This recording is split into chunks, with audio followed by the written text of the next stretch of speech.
Hey everyone, this is Scott from Waterstone Sharpening. I'm actually home today. I'm not feeling too well. I picked up a pair of shears from this girl at a salon and I'm going to sharpen them and kind of show you what I got here. So these are probably Amazon shears, probably China made, or it doesn't say. But anyway, this shear here has corrugation on this edge right here. It's kind of hard to see. I need to get a better camera, but they're little tiny teeth that come up. This edge here does not get sharpened unless it's a corrugation wheel.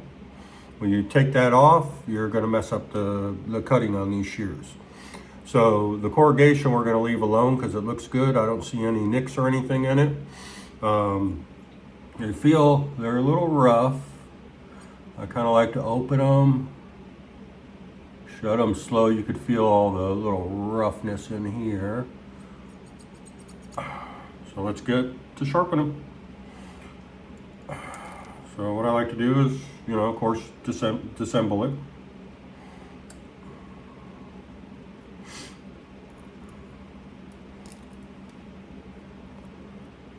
And me personally, I like throwing all the parts in some alcohol because I like to clean those up. Nothing worse than having grungy, oily, messy parts. Put all that in the alcohol, let it soak. Now what we're going to do is inspect. Okay, this edge here is kind of a bad bevel. It's kind of hard to see. But I'm gonna convex this how it should be by the profile. It's got a little micro bevel, so I mean it still cuts right. It still cuts good, but you're not going to get that buttery feel, especially with corrugation. It'll make it a little more coarser. So I'm gonna convex this one. The ride lines really don't look too bad. She takes care of her shears. So the ride lines look good. I mean, there's a couple little blemishes. So I already got my stone out. This is a 8,000 Shafton stone. It's normally that long, but I tripped over it this past week and cracked it. So stonework, it all depends on the type of shear you have and how bad the ride line is depending on what grits I work with. If you have a nice ride line that's still on there, I would never start with a 1,000 or 2,000. You're just taking more steel off and it just needs to be touched up. So I'm gonna pour a little water on my stone. And I don't think I'm gonna need anything more than this 8,000 on here. So I'm gonna check it out. So as I'm working the ride line here, I got pressure on this finger. This hand here, I don't put pressure on it. I just use it to hold it lightly. So what you want to do is just go up and down. Usually I like hitting this pivot a little bit more, just a hair. And then I'll wait for the suction feel, as I call it. There we go. Well, let's check her out.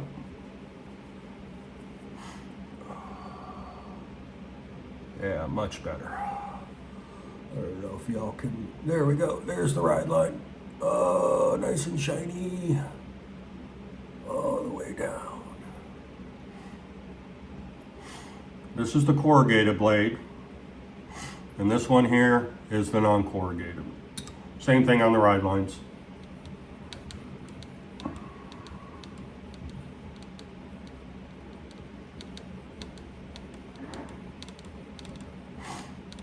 And don't put pressure on the tips, guys. You'll wash them out. And tips are one of those things on shears because they're so thin. You hit it too hard with your flat hone or hit it too hard on a stone, you're gonna make the set geometry, the geometry won't be the same on both. So you gotta really be careful with tips on shears. I see so many washed out tips from people. We use our tips a lot, and that's, you need them. So, all right, let's check this one out. And you can see all the metal here. It's a darker color. So we're just shedding a little bit of metal off, steel, I should say. Sorry. There we go. That right line looks good too. Let's see. There we go. I think I got it. Yeah, there we go. So that's the ride line. Yeah, that looks nice and clean. So I'll put those aside. Now the corrugation one, if you guys do corrugated shears, put that one aside, do that one last, okay? That way you know what you're doing. So I'm gonna move some stones here. Grab my flat hone. And also the abrasion of what I use depends on the edge. I don't like to get too aggressive with them. You start getting too aggressive and start using a low grit every time on the same shear, you're gonna end up taking a lot of steel off, and by the time you know it, you're gonna need new shears. I like to take minimum steel off. So I kind of work with my abrasions depending on what's going on with the edge. If the edge has a lot of nicks in it and needs to be completely restored, yeah, I'll start off with like a 400 grit, maybe even a little lower, just a little bit to kind of reshape it. But most of your grits are a little higher, from 800 to 2000. So it's very fine grit that doesn't take off tremendous amounts of steel. So what I'm gonna do, since we're reconvexing this, I'm gonna have to use a 400. Well, I don't have to, but it'll just pull it up a lot easier. So I like to start with 400 on this. It doesn't take long to pull up an edge. You just gotta work with it until you get that edge pulled up. So here we go.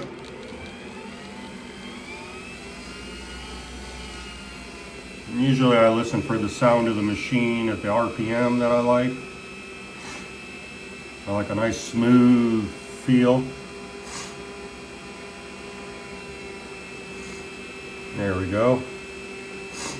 Okay. A lot of people use spray water on their flat hones, which is cool, but when you spray water on it, by the time I get the shear up, that water's already off. So I don't use water. Some people might disagree, whatever. But it doesn't take long to pull an edge up, and I go so lightly with it, the shear doesn't heat up or burn or anything. So here we go. Put this on the, let me get my glasses on.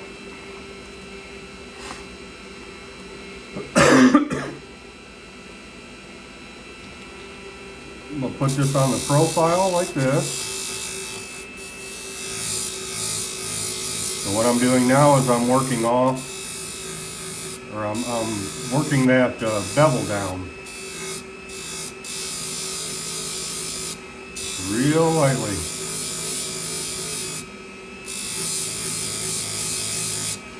And shears have different anatomy to them. So like when I put the shear down on the flat hone and go up, the tip isn't flat. The shear is not flat. You have to go with the profile of the shear. If you just do a straight deal and bevel it and stuff, it'll pull the belly out and your shear will be completely straight and it won't match up with the other blade. I'm sorry for all the coughing. All right.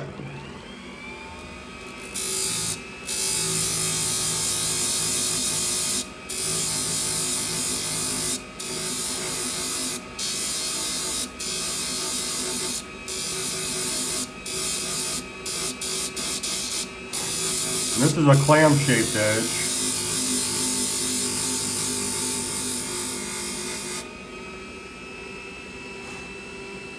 Okay, we got a nice burr. Take a look here. We got a little bit of a bevel mark here. Let's get that out of here.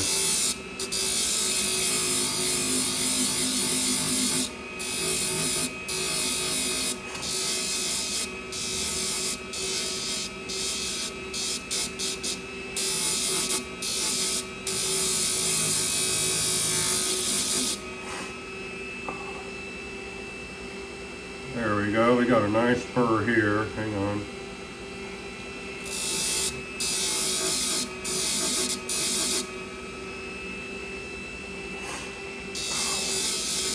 You gotta be sure you get a burr.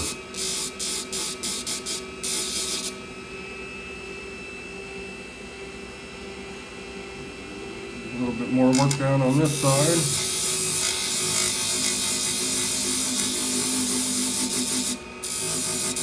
This is a 400 grit.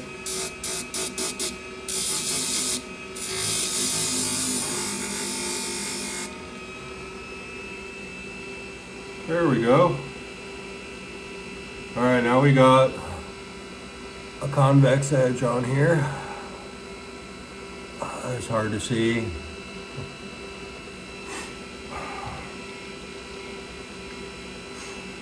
Burr feels good. Pull this 400 off. That's what I created the edge with. Now I'm going to pop up to 800. And now we start polishing it out.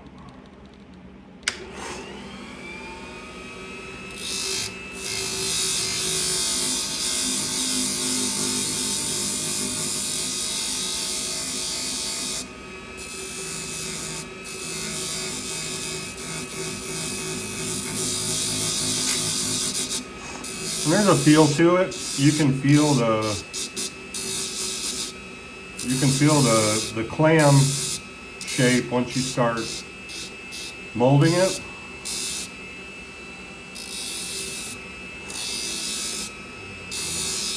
There we go. That tip has a little bit. As I said before, you gotta be careful with tips, guys. What I'm doing here is I'm just kind of reshaping it a little bit to get, oh, there we go. I got that bevel off the tip. So we're completely convex now.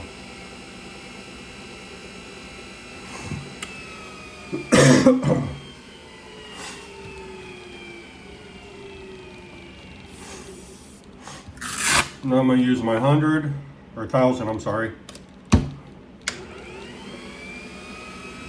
And on the 1,000, what I like to do is just lay the shear flat and kind of hit that clam. This is about a 45 degree.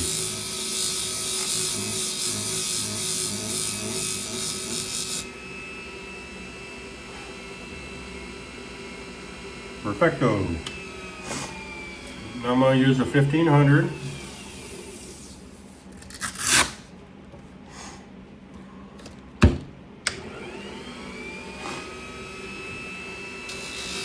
And then this one, the 1500, I like to rock back and forth a little bit, because this just gives the scratch pattern on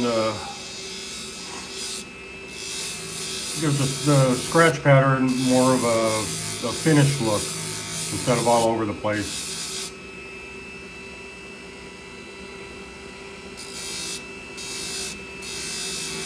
You gotta take your time. This isn't quick work.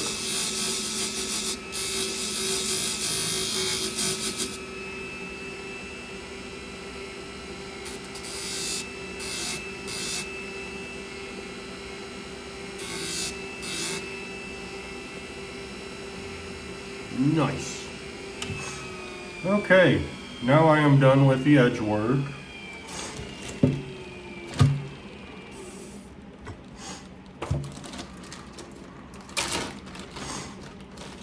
It's a polish pad.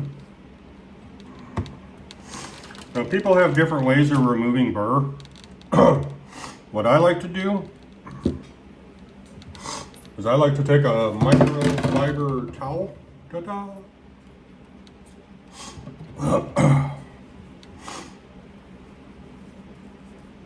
You gotta get that burr off. So what I like to do is pretty much run my fingers along the blade to try to pull it off. And then I'll lightly hit it with the towel. And you can feel the burr coming off. It kind of sticks to it.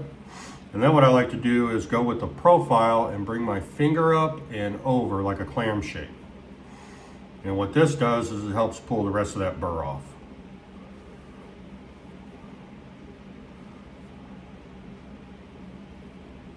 You just got to kind of keep looking at your edge to be sure you don't see any particles of burr on there.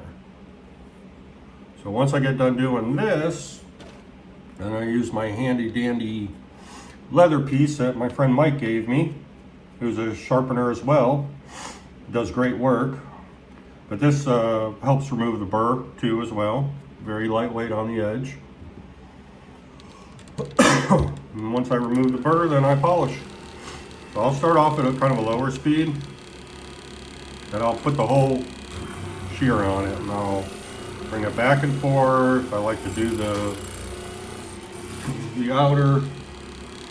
Oh, that was my dog, sorry. And then what I like to do is lay it flat and go rock it back and forth with just a little bit of a clam. I don't want to get that polish all the way on the edge, even though some gets put on there, you got to get that off too. And now I'm just doing the profile.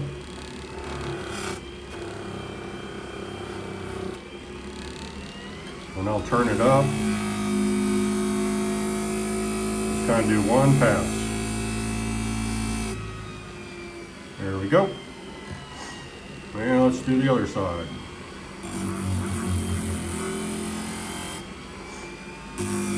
This is the corrugated one.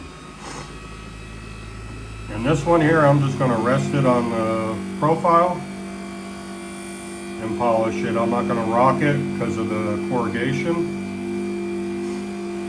because polish is kind of a pain to get off between all the corrugation.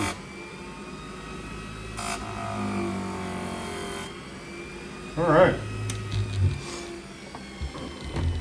So we got polishing done.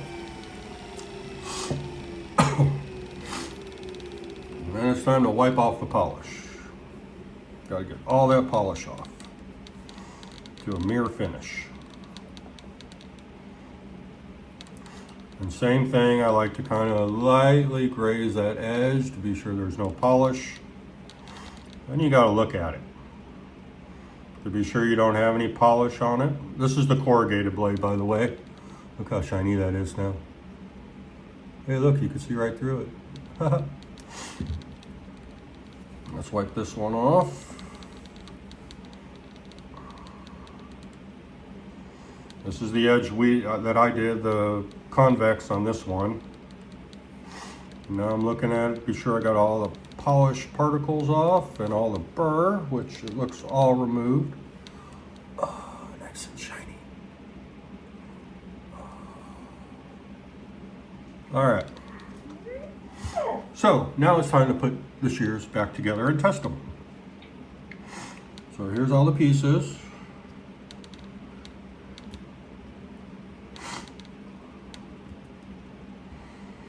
And really, if you guys can take apart your shears once a month and clean them like this, shears will last a lot longer, and your sharpening will too. You don't want to get hair all stuck in the inside of the pivot. All right. Put the washer on. I like to flip it over and just kind of hold the pivot screw.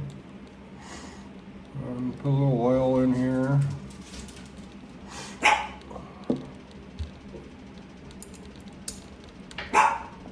Is it locked down? Sorry, that's my dog. He barks a lot.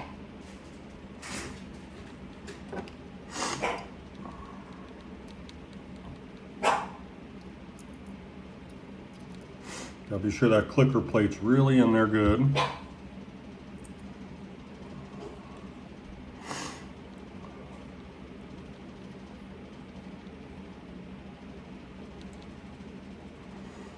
I like to tighten it by hand as much as I can, and I wiggle it around, get that oil in there, be sure that washer's set.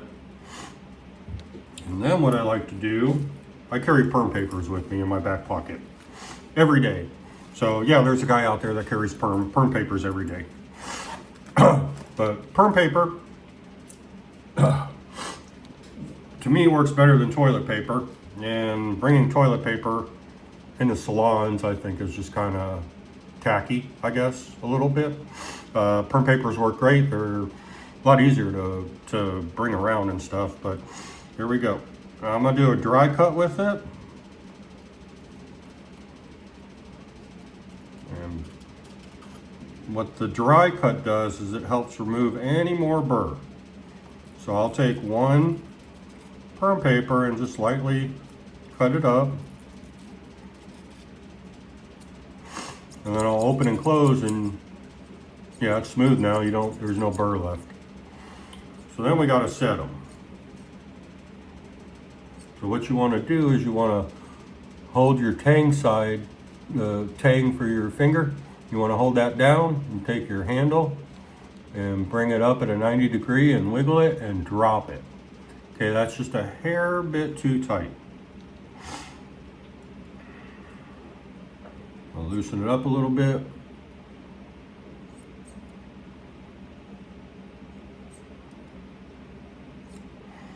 Let me do one more click. Usually I give shears back just a click or two tighter than normal because they tend to loosen up. Yeah, that one's good.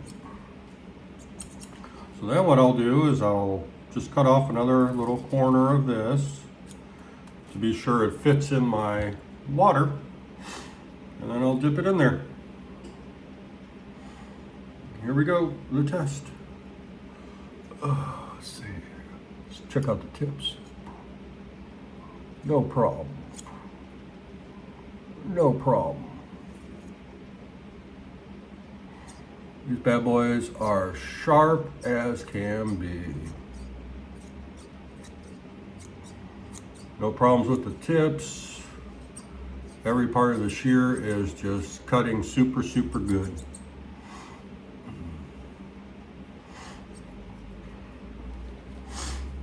So then I'll wipe them down real good.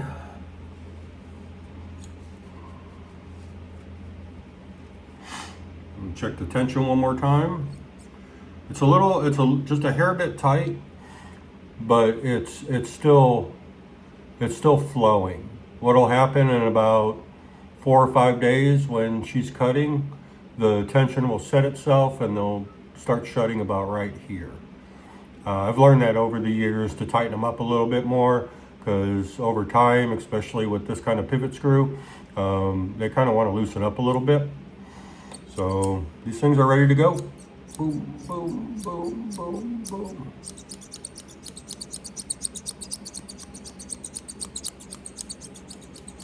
Thanks for joining. I'll post more videos.